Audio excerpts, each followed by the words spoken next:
क्या हस्तमैथुन करने से कमजोरी होती है? क्या हस्तमैथुन करने से शीघ्रपतन होता है? क्या हस्तमैथुन करने से वीर्य कमजोर हो जाता है? क्या हस्तमैथुन करने से हम बच्चा पैदा करने के योग्य नहीं रहते? ऐसी बहुत सी इंक्वायरीज मेरे पास आती हैं। पुरुष भी पूछते हैं, ऐसे ही स्त्रियां भी बार बार पूछती हैं, क्योंकि ये आदत, ये शौक सबको ही होता है। जब उनको लव करने को पार्टनर नहीं होता, जब उनकी शादी नहीं होती, तो नेचुरली वही काम जो हम एक दूसरे को प्यार करके संभोग करके करते हैं, वही काम हम हस्तमैथुन के रूप से अपने हाथ से कर लेते हैं। मैं आपको समझा देता हूँ कि इसमें कोई किसी किस्म की कमजोरी नहीं आती है। बस फर्क इतना ही है कि सिर्फ लव करने के लिए, संभोग करने के लिए एक दूसरे को परमिशन लेनी पड़ती है, एक दूसरे को तैयार करना पड़ता है, एक मौका होता है तो वो होता है।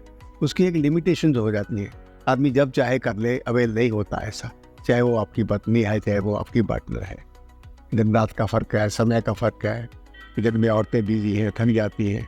दिन में आदमी अपना कारोबार करते हैं, नौकरी करते हैं, उसमें बिजी होती है, तो इसके कारण वो मौका नहीं मिलता, तो कंप्रोमाइज़ करना पड़ता है, तब होता है। यही फ़र्क हस्तमैथुन में आता है। हस्तमैथुन में क्या है? आदमी का जब दिल किया, किसी का जब दिल किया, अपना हाथ मारा, हाथ से किया, कर लिया, किसी की परमिशन नहीं लेनी, कोई ज़्यादा समय की जरूरत नहीं पड़ती। ये फ़र्क आता है। लेकिन ये बात सच है कि इसमें हस्तमैथुन करने से कोई वीर्य कमज़ोर नहीं होता, कोई वीर्य पतला नहीं होता, कोई शीघ्र पतन नहीं होता। बात सिर्फ इतनी है, हस्तमैथुन में हमारा सेल्फ कंट्रोल नहीं रहता, हम जब मर्जी कर लेते हैं। यही बात उस बात में लव लाइफ में आती है। वहाँ हमें कंप्रोमाइज़ करना होता है और आप आराम से करते हैं। तो इसलिए हस्तमैथुन का यही फ़र्क आता है। हस्तमैथुन में जल्दी डिस्चार्ज होने वाली, वीर्य को पतला करने वाली, संतान ना होने वाली कोई बात नहीं होती, पर हमें एक सब्र से काम लेना चाहिए। हस्तमैथुन किसी भी आदमी को सारे दिन में एक बार करना चाहिए। सेक्स तो वो 2 बार भी कर सकता है, उसमें एक लव मिलता है, एक लाइफ मिलती है, एक शौक मिलता है, एक सुकून मिलता है, दूसरी बॉडी से टच करके, मिलके, बातचीत करके, गपशप करके टाइम पास होता है। हस्तमैथुन में ऐसा कुछ नहीं होता।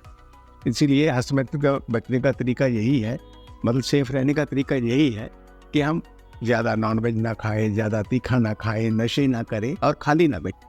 हस्तमैथुन की जो आदत है वो बनती इसलिए है क्योंकि हम जब खाली बैठते हैं, कोई भी ऐसी बात को याद करते हैं, देखते हैं, सुनते हैं, गुनगुनाते हैं, तो नेचुरली हमें हस्तमैथुन की तरह अग्रसर होना पड़ता है।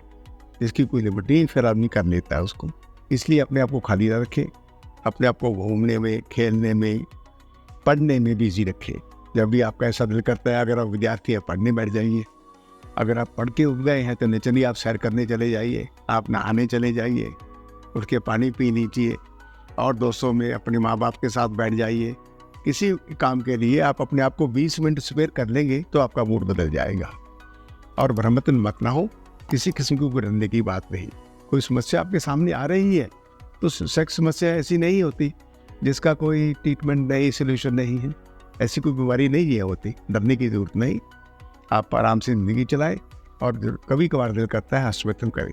ज़्यादती हर चीज़ की बुरी है, ज़्यादती ना करें। नमस्कार।